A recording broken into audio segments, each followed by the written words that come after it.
Hi guys, welcome to my YouTube channel. ನಾನಿವತ್ತು ಏನು content ಮಾಡ್ತಿದ್ದೀನಿ ಅಂತ ಅಂದರೆ ಫಾರೆವರಲ್ಲಿ ನಮ್ಮದು KYCನ ಯಾವ ರೀತಿ ಅಪ್ಲೋಡ್ ಮಾಡಬೇಕು ಅನ್ನೋದನ್ನ ತಿಳಿಸ್ಕೊಡ್ತಾ ಇದ್ದೀನಿ. ಓಕೆನಾ? ಓಕೆ ಅಂತ ಅಂದರೆ ಫಸ್ಟ್ ನಾವು ಅವರ ಆಧಾರ್ ಕಾರ್ಡ್ ಮತ್ತು ಪಾನ್ ಕಾರ್ಡನ್ನು ಕ್ರಾಪ್ ಮಾಡ್ಕೋಬೇಕು. ಅಂದರೆ ಅದು ಸೈಜ್ ಎಷ್ಟೇ ಇರುತ್ತಲ್ವ, ಆ ಸೈಜಿನಿಗೆ ಕ್ರಾಪ್ ಮಾಡಿಕೊಂಡು ಸೇವ್ ಮಾಡ್ಕೋಬೇಕು ಅದನ್ನು ಗ್ಯಾಲರಿಲಿ ಸೇವ್ ಮಾಡ್ಕೊಂಡಾದ್ಮೇಲೆ ಕ್ರೋಮ್ ವೆಬ್ಸೈಟಿಗೆ ಹೋಗಬೇಕು. ಓಕೆನಾ? ಕ್ರೋಮ್ ವೆಬ್ಸೈಟಿಗೆ ಹೋಗ್ಬಿಟ್ಟು ಅಲ್ಲಿ ನಮ್ದು ಅಂತಂದರೆ ಇವಾಗ ಫಸ್ಟ್ ಸ್ಟಾರ್ಟಿಂಗಲ್ಲಿ ಫಾರೆವರ್ ಲಿವಿಂಗ್ ಪ್ರಾಡಕ್ಟ್ ಅಂತ ಸರ್ಚ್ ಮಾಡ್ತೀರಾ. ಓಕೆನಾ? ಆ ಸರ್ಚ್ ಮಾಡಿದಾಗ ಈ ಥರ ವೆಬ್ಸೈಟ್ ಓಪನ್ ಆಗುತ್ತೆ. ಓಕೆನಾ? ಈ ಥರ ವೆಬ್ಸೈಟ್ ಓಪನ್ ಆದಮೇಲೆ ಅಲ್ಲಿ ನಿಮ್ಮದು ಫಾರೆವರ್ ಲಿವಿಂಗ್ ಪ್ರಾಡಕ್ಟ್ ಅಂತ ಇದೆಯಲ್ವ ಫಸ್ಟ್ ವೆಬ್ಸೈಟು, ಆ ವೆಬ್ಸೈಟ್ನ ಓಪನ್ ಮಾಡ್ಕೊಳ್ಳಿ. ಓಕೆನಾ? ಅದು ಓಪನ್ ಮಾಡ್ಕೊಂಡಾದ್ಮೇಲೆ ಒಂದು ಡೈರೆಕ್ಟ್ ತಗೊಳುತ್ತೆ, ID ತಗೊಳುತ್ತೆ. ಇನ್ನೊಂದು ಅಂತಂದರೆ ಜಾಯಿನ್ ಅಂತ ಇರುತ್ತೆ, ಮೇಲೆ 3 ಡಾಟ್ ಇರುತ್ತೆ, ಅದನ್ನು ಕ್ಲಿಕ್ ಮಾಡಿ ಅಲ್ಲಿ ನಿಮಗೆ ಜಾಯಿನ್ ಮತ್ತು ಲಾಗಿನ್ ಅಂತ ಇರುತ್ತೆ. ಓಕೆನಾ? ನೀವು ಜಾಯಿನ್ ಕೊಟ್ರಿ ಅಂತಂದರೆ ID ಕ್ರಿಯೇಟ್ ಮಾಡೋಕೆ ಹೋಗುತ್ತೆ. ಓಕೆನಾ? ನೀವು KYC ಅಪ್ಲೋಡ್ ಮಾಡಬೇಕಂತಂದ್ರೆ ಲಾಗಿನ್ ಕೊಡಿ. ಓಕೆನಾ? ಲಾಗಿನ್ ಕೊಟ್ಟಾದಮೇಲೆ ಅಂತಂದ್ರೆ ಅವ್ರದ್ದು ID ಹಾಕಬೇಕು ಮತ್ತು ಪಾಸ್ವರ್ಡ್ ಕೇಳುತ್ತೆ. ಓಕೆನಾ? ಅವ್ರ ID ಮತ್ತು ಪಾಸ್ವರ್ಡನ್ನು ಹಾಕಿ ಅಲ್ಲಿ ಕೆಳಗಡೆ ಸಬ್ಮಿಟ್ ಕೊಡಿ. ಓಕೆನಾ? ಸಬ್ಮಿಟ್ ಕೊಟ್ಟಾದಮೇಲೆ ಅದು ರಿಕವರ್ ತೊಗೊಳುತ್ತೆ. ಡೈರೆಕ್ಟ್ ಅವ್ರದ್ದು ID ಪರ್ಸನಲ್ ಡೀಟೇಲ್ಸ್ ಎಲ್ಲ ಓಪನ್ ಆಗುತ್ತೆ ಅವ್ರದ್ದು. ಓಕೆನಾ? ಇಲ್ಲಿ ಏನೇನು ಇನ್ಫಾರ್ಮೇಷನ್ ಇರುತ್ತಪ್ಪ ಅಂತಂದರೆ ಫಸ್ಟ್ ಅವ್ರದ್ದು ಎಲ್ಲ ಬಯೋಡೇಟಾನೇ ಇರುತ್ತೆ. ಅವ್ರದ್ದು ಅಕೌಂಟಿಂದ ಹಿಡಿದು ಪ್ರತಿಯೊಂದು ಕೂಡ ಡೀಟೇಲ್ಸ್ ಇರುತ್ತೆ. ಫಸ್ಟ್ ಅವ್ರದ್ದು KYC ಅಪ್ಲೋಡ್ ಮಾಡೋದಿರುತ್ತೆ, ಆಮೇಲೆ ಪಾಸ್ಬುಕ್ ಅಪ್ಲೋಡ್ ಮಾಡೋದಿರುತ್ತೆ, ಆಮೇಲೆ ಅವ್ರ ಸೆಕ್ಯೂರಿಟಿದಿರುತ್ತೆ, ಆಮೇಲೆ ಅವರು ಇನ್ನೂ ಪರ್ಪಸ್ ಎಲ್ಲ ಚೇಂಜ್ ಮಾಡ್ಕೋಬೇಕು ಅಂದರೆ ಬೇರೆ ಬೇರೆ ಡೀಟೇಲ್ಸ್ ಇರುತ್ತೆ. ಓಕೆನಾ? ಅದನ್ನು ನಾನು ಬೇಕಾದ್ರೆ ಇನ್ನೊಂದು ವಿಡಿಯೋಲಿ ಎಕ್ಸ್ಪ್ಲೇನ್ ಮಾಡಿಕೊಟ್ಟಿರ್ತೀನಿ. ಓಕೆನಾ? ಜಸ್ಟ್ ಇವಾಗ ಏನಂದರೆ KYC ಮಾತ್ರ ಹೇಳ್ಕೊಡ್ತೀನಿ. ಓಕೆನಾ? ಓಕೆ, ಫಸ್ಟ್ ಅಂದರೆ KYCನ ಅಪ್ಲೋಡ್ ಮಾಡಬೇಕಂತಂದರೆ ಅವ್ರದ್ದು ID ಓಪನ್ ಮಾಡ್ಕೊಂಡಿರ್ತೀರಲ್ವ, ಅಲ್ಲಿ ಸ್ಟಾರ್ಟಿಂಗ್ KYC ಓಪನ್ ಮೇಲೆ ಕೆಳಗಡೆ ಸ್ಕ್ರೋಲ್ ಮಾಡಬೇಕು.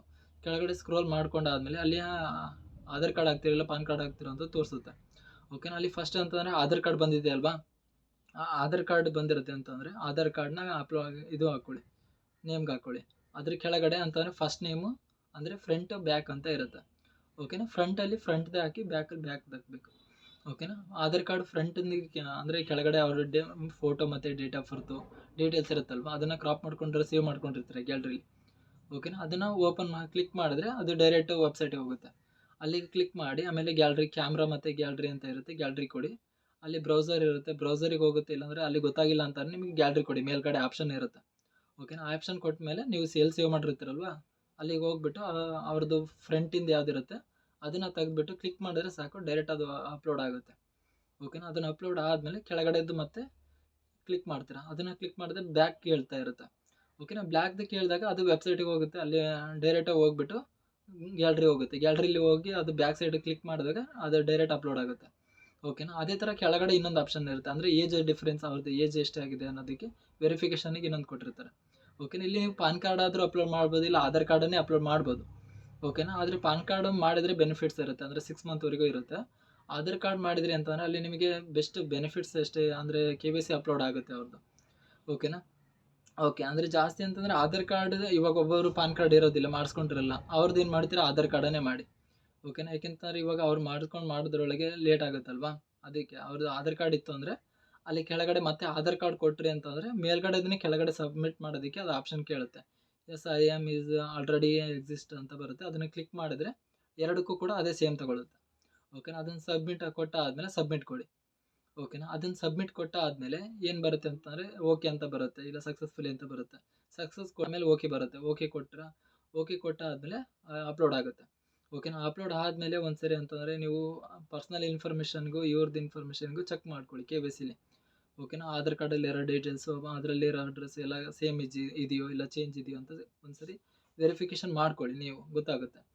ಓಕೆನಾ? ಅದು ಗೊತ್ತಾಗಿಲ್ಲ ಅಂತ ಅಂದರೆ ಇಲ್ಲ ಏನಂದರೆ ಜಸ್ಟ್ ಅಲ್ಲಿ ವೆರಿಫಿಕೇಷನ್ ಈಸ್ ಪ್ರೋಗ್ರೆಸ್ ಅಂತ ಬರುತ್ತೆ. ಓಕೆನಾ? ಆ ಥರ ಬಂದಿದೆ ಅಂತಂದರೆ ಆಲ್ಮೋಸ್ಟ್ ಅಂತಂದ್ರೆ 30 ಮಿನಿಟ್ಸ್ ಇಲ್ಲ 1 ಅವರ್ ತೊಗೊಳುತ್ತೆ. ಓಕೆನಾ? 1 ಅವರ್ ಒಳಗೆ ಅವ್ರದ್ದು ವೆರಿಫಿಕೇಷನ್ ಆಗಿದೆ ಇಲ್ಲ ಅಂತ ಗೊತ್ತಾಗುತ್ತೆ.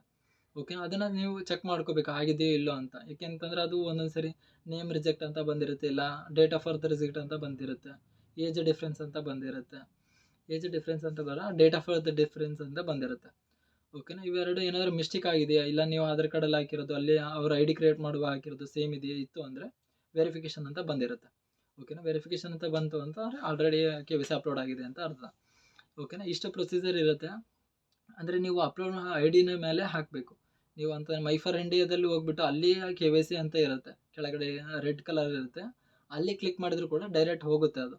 ಓಕೆನಾ? ಅಲ್ಲಿ ನಮಗೆ ಗೊತ್ತಾಗಿಲ್ಲ ಅಂತ ಅಂದರೆ ವೆಬ್ಸೈಟಲ್ಲಿ ಅಂದರೆ ಕ್ರೋಮಲ್ಲಿ ಹೋಗ್ಬಿಟ್ಟು ಈ ಥರ ಡೈರೆಕ್ಟಲ್ಲಿ ಅಪ್ಲೋಡ್ ಮಾಡ್ಕೋಬೋದು. ಓಕೆನಾ? ಓಕೆ, ಅಂದರೆ ಇನ್ನೂ ಅಲ್ಲಿ ನಿಮಗೆ ಪಾಸ್ಬುಕ್ ಅಕೌಂಟ್ ನಂಬರ್ ಎಲ್ಲ ಅಪ್ಲೋಡ್ ಮಾಡೋದಿರುತ್ತೆ.